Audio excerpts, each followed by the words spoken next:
Урматтуу кесиптештер, суроолор барбы? Барбы? Анда биринчи сөз суроо берүүчү үчүн Адахам Кисанбаевичке берилет. Рахмат. Азыр баяндамачы айтты, эч кандай сунуш келип түшкөн жок дегендей кылып. Сунуштар биздин жогорку кеңештин эксперттик топторунун берген сунуштарын караса, ал жерде сунуштар бар, сын пикирлер бар. Ал жерде сиз айтсаңыз, 6-чы президент болуп атат, 6-чы президент 6-чы жолу өзгөртүү киргизип атат. Ар бир келген президент ушул мыйзамга өзгөртүү киргизип олтуруп келетат. 97-ci жылы биринчи кабыл алынган бул мыйзам 97-ci жылдан 29 декабрынан баштап бүгүнкү күнгө чейин 6 жолу өзгөрүүгө дуушар болуп атат. Туура? Туура. Сиз олуттуу деген 3 позицияны көрсөтсөңүз да, мына соңку мыйзам кабыл алынган бул 2011 жылы 2 декабрында, 29 ноябрында кабыл алынган 226 номер менен. Мына ошол соңку кабыл алынган мыйзамды принципиалдуу эмнелер өзгөрдү? Азыр жаңы конституция кабыл албадыкпы? Бул конституцияга тиешеси жок. Ошонун негизинен соңку мындай принципиалдык эмени айтканда, биз азыркы долбоорго Конституционный соттун төрагасын күзөткө алганын киргизип атабыз. Экинчиден, көп статьяларды мурунку закондо 27 статья болчу. Азыр биз азайтып 23-кө эметебиз, анткени башка закондар уже кабыл алынбады. Улуттук коопсуздук органдар боюнча,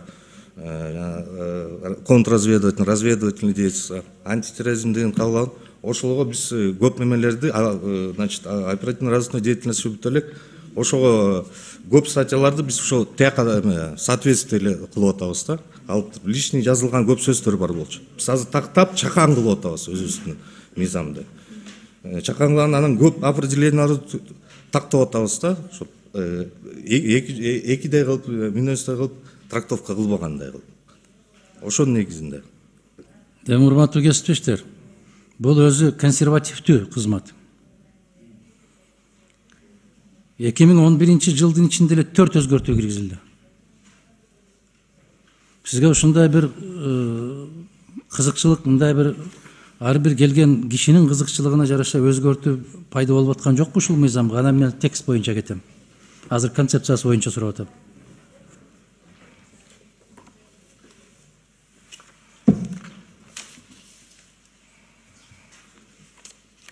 Макул, жооп жок. 6-чы берененин 3-чү пунктун караңызчы. Кыргыз Республикасынын президенти ыйгарым укуктарын жүзөгө ашырып жаткан мезгилге анын үй бүлө мүчөлөрүнө, жубайына, жашы жетелек балдарына. Жашы жетелек балдары канча? Азыркы президентти? Мыйзамда жазылып турат да, жашы жетелек балдарына. 18 жашка чейин. Ошон жазылбайбы бул жашы жетелек деген? Жашы канчага жетиш керек? 18 жашка чейин. Ушинтип жазса болбойбу ушул жерге? Макул жазып коелуп. Жашы жетелек дегенди ар кандай түшүнсө болот да. 7 жашка чыгыш керекпи, 9га чыгыш керекпи? Мыйзамда так көрсөтүлүүсү шарт деп атканым. Экинчиси, 11-чи беренени караңыз. 3-чү пунктунда макулдугун берген адамдар менен кызматташууну, мындайча айтканда, сексоттор да, ошолорбу? Туура. Сексоттор, жарандар өзүнүн добровольный катарында завербованный. Антты айтсак деле болот. Мына ушунду айтыш керек да. Мына макулдугун берген адамдар менен кызматташуу мамилелерин купуя негизде белгилөөгө дейт да. Ол деген ошол сексоттор деп коет. Мына ушулар менен мындай бир мыйзам жакшы. Бирок мыйзамды кандай пайдаланабыз? Бизде жаман нерсе жок, баары жакшы. Конституциябыз керемет. Окуган киши ыйлап жиберет бактылуулукта.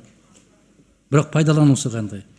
Мына ушундай жерлерге бираз сиз тажрыйбалуу инсансыз, 9-чу бөлүмдүн жетекчиси экенсиз, 9-чу башкарманын, Ооба. Бүтүн узун кулак, көрөгөч көз силердин кызматыңарда да. Мына ушул башка мамлекеттерде ушундай бар, мындай жазуулар, мыйзамга жазып койгон учуру барбы? Бар. Если биз Российской Федерацияны алсак, ал именно мынау функциясы аякта наоборот более расширенный. Мен функцияны айткан жокмун, формулировканы айтып атам. Ал кандай формулируется, мисалы Российская Федерация, ФСО кандай формулирует? Тоже на добровольной основе оказывают содействие, на конфиденциальной, гласной, негласной деп аякта деле ошентип. Мыйзамда Мыйзамда. көрсөтүлгөн. Ооба, көрсөтүлгөн. Туура. Как их называют? Ал уже закон ОРД кетет да аякта. Ал аякта кантип айтылат билбейм, бизде ар кандай айтсак болот аны. Негласные помощники, добровольные помощники деп айтсак болот. Ал уже ОРдун негизинде болот да, и жана об органах национальной безопасности мыйзам негизинде болот. Азыр Жумгалбек Кумарович, мындай да, ОРдны азыр өзүңүз билесиз, башта канча биз экөөбүз көп жылдан бери таанышпыз. Экөөбүз тең мамлекетчилбиз, түшүнөбүз. ОРды башта канча уюмда бар эле, мамлекеттик уюмдарда? Мындан бери 20 жыл башта. Айтсаңыз, канча өлкөдө, канча уюмда бар эле? Силовой структура, правоохранительный органдарда бар. Ошону эсептегенибизде. МВД да, ГКНБ да, Финполиция да. Финполиция кийин кошулду. Да. ГУИН да. ГУИН дагы кийин кошулду. Мына көрдүңүзбү? 3 эле структурада бар эле. Азыр канчада? Азыр чек ара кызматында бар, азыр бажы кызматында бар, азыр айлана ким жакшыраак мамиле кылып кирип чыкса эле ошо ОРдга укук алып чыгып атат да. Чек ара кызматта мурунда болгон, өзүнүн карашы. Чек ара кызматы в рамках ГКМ болгон. Болгон. В рамках ГКМ. Экөөбүздүн көз алдыбызда өттү да ушул тарыхтардын баары өзгөрөсү. Башта 2 эле мамлекеттик уюмда болсо, азыр иттин улуу байгарасына чейин берип бүттү да ОРдуну. Туурабы? Ошону менен кадыр кетти да. Мен эмнеден коркуп атам мен? Караңыз. Мына ушул 8-берененин 15-пунктун карасаңыз, мамлекеттик бийлик органдарынан дейт, жергиликтүү өз алдынча башкаруу органдарынан жана менчигинин түрүнө карабастан уюмдардан зарыл болгон маалыматты акысыз алууга деген өтө коркунучтуу жери ушул да. Менчигинин түрүнө карабастан зарыл болгон маалыматтарды алуу. Бирөө мамлекеттин кызыкчылыгы үчүн алат маалыматты, бирөө жеке өзүнүн кудасынын, жээнинин, тайкесинин кызыкчылыгы үчүн да маалымат жыйнайт бизде. Жыйнайт маалымат. Баарыбыз бир элден, бир жерденбиз, билебиз. Мына ушуну сиз дасыккан кызматкер катарында кантип ушуну залалдаштырса болот да, мындай бир. Алихан Кесебаевич, биз СГО болсо уже 30 жыл болду, биз быйыл 30 жыл болот. Биз только маалымат алганда интересах обеспечения безопасности объектов алабыз. Башка случайларда бир да жолу алган эмеспиз. Бир дагы жаран же бир дагы организация биз жалоба деп келелик ушул моментке чейин. Мен муну эмне үчүн сурап атам? Жетекчиликтерден мындай бир маалыматтар болуп атат да. Айылда жүргөн пенсионерлерден бери тыңшап аткандарын. Ошону улам айтып атам да сиздерге. 19-беренесин, 19-пунктун карап көрүңүз. Кайсы берене? Азыркы эле 8. Тейлөө боюнча иштерге карата жеке жана юридикалык жактарды жана алардын уруксатын текшерүүгө. Караңызчы. Биз баягы Иван Грозныйдын тушунда опричнина болгон да, билесиз да, тарыхтан, Муну ушул жеке турмушка кийлигишип кеткен жактарын бир аз абайлаш керек да. Этият болуш керек да. Бул конституцияга каршы да. Мен маселе жок, мен мамлекетчилмин. Сырттан конок келеби, мамлекет жетекчиси келеби, Кыргызстандын ичинде жүргөн болобу, бекем коопсуздугун кармалышы керек. Бирок ошол чапандын астында момундай беренелер кирип кетип баратат да, пункттар. Бул өтө кооптуу да.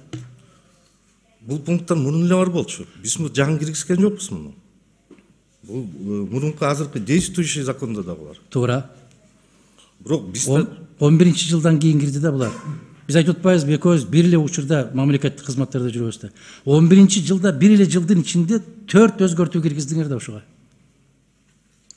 Башта бул мыйзам аябаганда бир жеткиликтүү деңгээлде эле да. Бул мыйзамды колго кармагандан адамдар чочулайт эле да. Азыр эшик ачылып кетти да. Кандай дейсиз? Өзүңүз деле салыштырып атасыз да, 30 жылдагы баштагы кызмат менен азыркы кызматты салыштырып атасыз да, башка да. Сиз жакшы билесиз го, биздин кызмат чисто узкоспециализированный. Но информацией пользуются многие. Биз маалыматты только в пределах өзүбүздүн компетенциядан эле алабыз, если керек болсо. А так Но мындай, Жомарт Кумарович, чыгып кетип баратат да. Чыгып кетип баратат. Азыр бир коллегабыз айтты го, ушу блогерлерди аябай катуу колдонуп кетип баратасыңар да. Бизден чыккан жок деп коюп атасыңар да. Адырхан Кимсович, бизде блогерлер жок, биздин кызматта. Биздин кичинекей чакан кызмат, билесиз. Ортомчулар бар. Биз техникалык колдоо, только защитаны колдонобуз. Средства нападения деген жок, билесиз да. Ортомчулар бар да. Мына мамлекеттик күзөт органдарынын милдеттери 12-беренен караңыз. 10 пункттун 2-абзасын карасаңыз. Турак жана башка жайларда жана жер участоктарында жашаган жарандардын жана башка адамдардын эркине карабастан аларга кирүүнүн баардык учурлары жөнүндө мамлекеттик күзөт органы 24 сааттын ичинде прокурорго кийин сот тарабынан көрсөтүлгөн аракеттердин мыйзамдуулугун жана негиздүүлүгүн текшерүү үчүн кабарлайт дейт.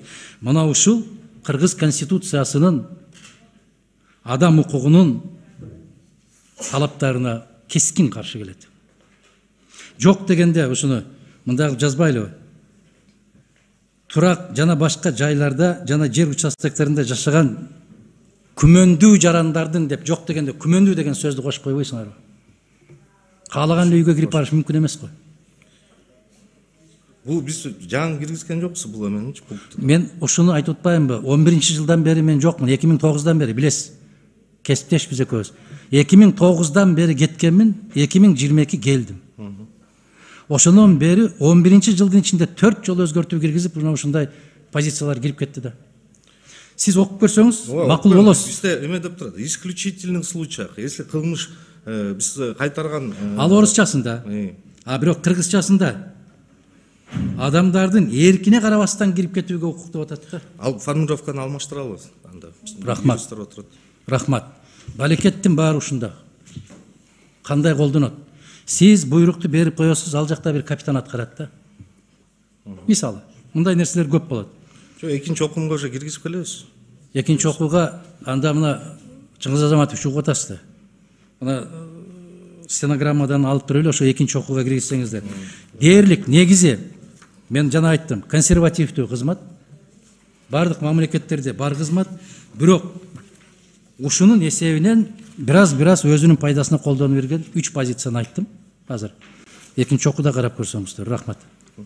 Рахмат. Рахмат. Кийинки сөз Нуралбек Тургунбешевке берилет. Рахмат. Рахмат. Кийинки сөз Нуралбек Тургунбешевке берилет. Рахмат, Чыңгыз Азаматович.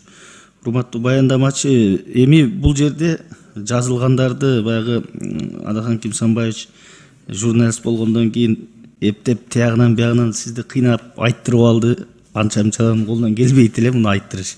Сизге кыйын болуп атат. Себеби дене сиздердики ушундай аябай узкий көп нерселер мындай ачык жооп бериш да кыйын да. Негизинен туура айтат Адахан Кимсанбаевич, бул консервативдүү кызмат бардык эле жерде окшош дээрлик. Буга чейин болуп келген, мындан кийин да боло берет. Ошон үчүн негизин концепциясын колдоп биринчи окууда алсак, анан айтып атат, анча-мынча баягы өзгөрткөнгө боло турган жерлерге мына баяндамачы деле макул болуп атат. Ошон үчүн суроону мындай аз айтып эле мындай колдоп койсок жакшы болобу дейм да. Ошону Чыңгыз Азаматович добушка койсоңуз суроо жоопту аз айтып элечи, түшүнүктүү да.